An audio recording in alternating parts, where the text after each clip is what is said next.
Tết đến rồi, cháu chúc ông bà. Tết đến rồi, con chúc ba mẹ. Tết đến rồi, em chúc anh chị. Tết đến rồi, cậu chúc muôn lời an vui. Tết đến rồi, cháu chúc ông bà. Tết đến rồi, con chúc ba mẹ.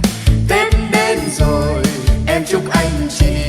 Tết đến rồi, cậu chúc muôn lời an vui.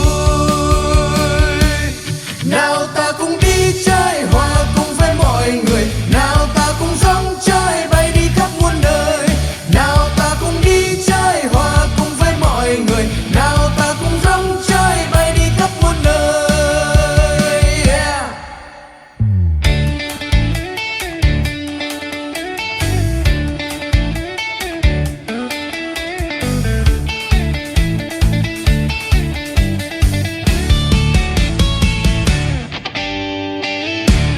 Tết đến rồi, cháu chúc ông bà. Tết đến rồi, con chúc ba mẹ. Tết đến rồi, em chúc anh chị. Tết đến rồi, câu chúc muôn lời an vui. Tết đến rồi, cháu chúc ông bà.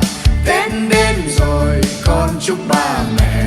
Tết đến rồi, em chúc anh chị. Tết đến rồi, câu chúc muôn lời an vui.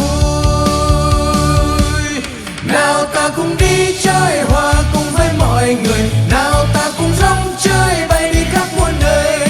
Nào ta cùng đi chơi hòa cùng với mọi người. Nào ta cùng rong chơi bay đi khắp muôn nơi. Yeah.